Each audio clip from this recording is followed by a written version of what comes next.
பனங்கிழங்கு வேக போகிறேன். அதுக்கு வந்து இட்லி பூசின்னு வைக்கிறேன். இட்லி பூசி வந்து சாம்பல் பூசி வச்சோம்னாக்கா விளக்கறது ஈஸியாக இருக்குது. கறியெல்லாம் விட்டுரு, இல்லைன்னா கறி விடாது, அப்படியே பிடிச்சிக்கும் விறகடுப்பு வைக்கிறதுனால.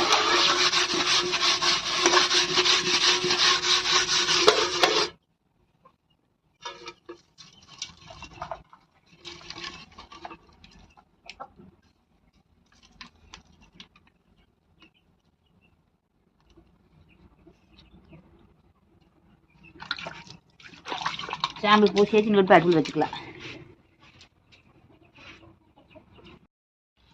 நம்ம தோட்டம் சோளக்கருது போட்டிருக்குறோம். மருந்து அடிக்காமல் இதெல்லாம் வந்தது. இது நம்ம பொறிச்சு வேக வச்சுக்கலாம். அப்போ